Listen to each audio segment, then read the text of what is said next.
जवाब देने का फैसला किया है। और यह युद्ध तभी समाप्त होगा जब इसमें मेहनत का समाप्ति आखिरी जीत हो जाएगी। और हमने इस युद्ध का जवाब देने का फैसला किया है, इसलिए आप हमें युद्धबंदी घोषित करिए और हमें फांसी देने की बजाय गोली से उड़ा। ये भगत सिंह ने कहा था।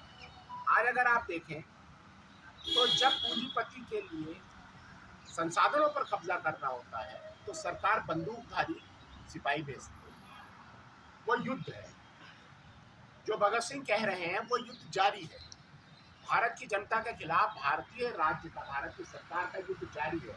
बंदूकों का इस्तेमाल हो रहा है उसमें जनता के खिलाफ। और जब मजदूर अपनी मजदूरी मांगता है तब भी उसके ऊपर हथियारबंद सिपाही भेजे जाते हैं। और यही दो बात भगत सिंह कह रहे हैं कि युद्ध जारी रहेगा। अगर आप आदिवासी इलाकों में जाएं तो आपको ये युद्ध नंगी आंखों से दिखाई दे सकता है। वहाँ 1-1 किलोमीटर पर 1-1 हजार सिपाही पड़ा हुआ है। आदिवासी, मैंने बस्तर में काम किया है, वहाँ 650 गांव जला दिए सरकार ने। करीब 5000 महिलाओं से सिपाहियों ने बलात्कार किया। इतने ही आदिवासियों का कत्ल किया गया।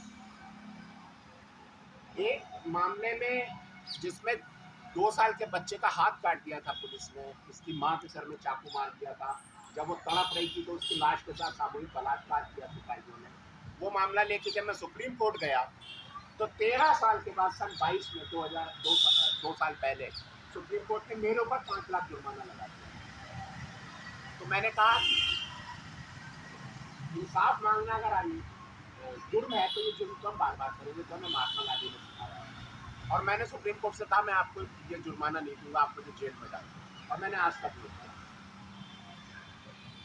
जो लोग इस तरह के सवाल उठा रहे हैं, जो कह रहे हैं कि ये युद्ध है, ये अन्याय है, ऐसे बहुत सारे लोग हैं।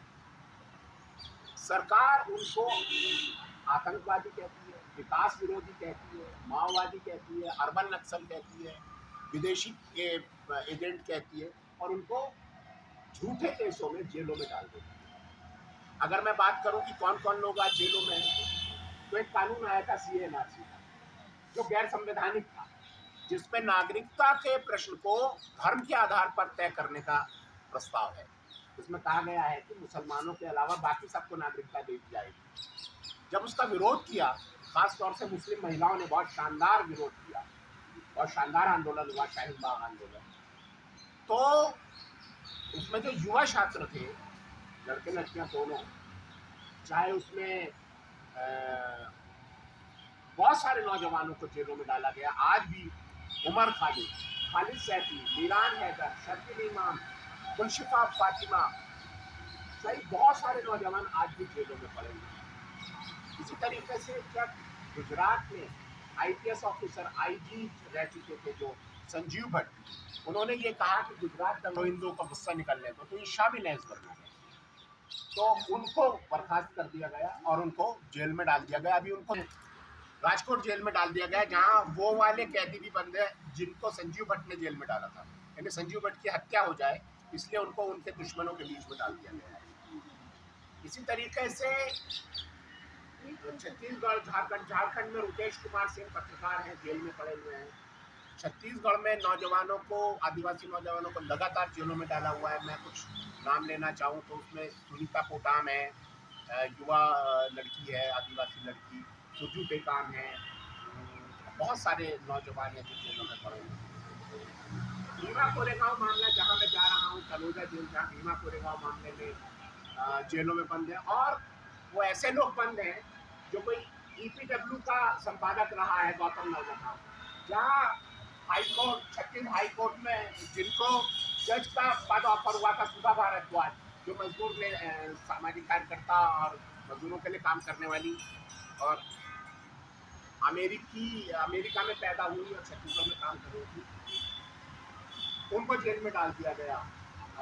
कई सारे वकीलों को जेलों में डाल दिया गया है, उसमें दलित कार्यकर्ताओं को डाल दिया गया है। एक बार बात करें GN साहिब आपको, आशीष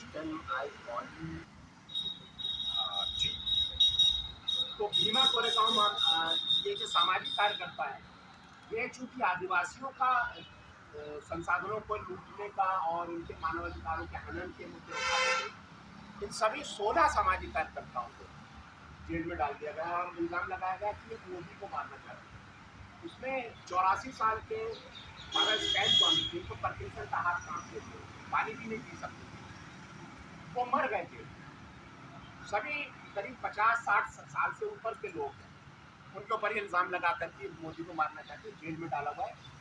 6 साल हो गए, आज तक पुलिस चार्जशीट भी फाइल नहीं कर पाई। कहा गया षड्यंत्र बना रहे थे। अच्छा भाई, क्या अपराध हुआ? क्या कोई मारा गया? क्या कोई बम ब्लास्ट हुआ? क्या अपराध हुआ? तो कोई अपराध नहीं हुआ।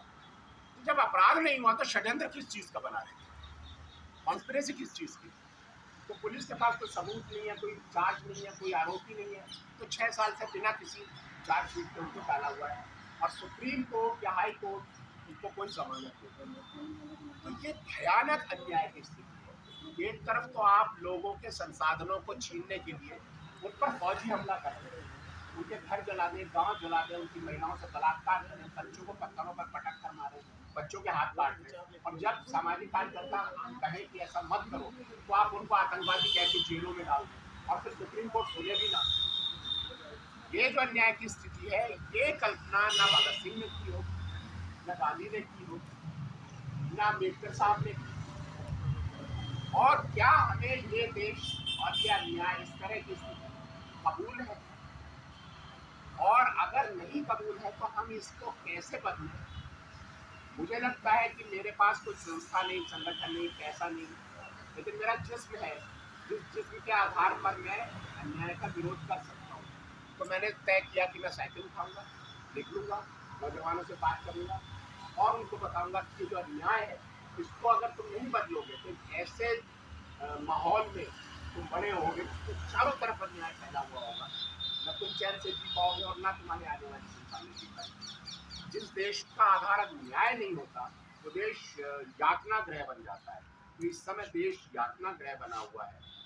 अगर आप ध्यान से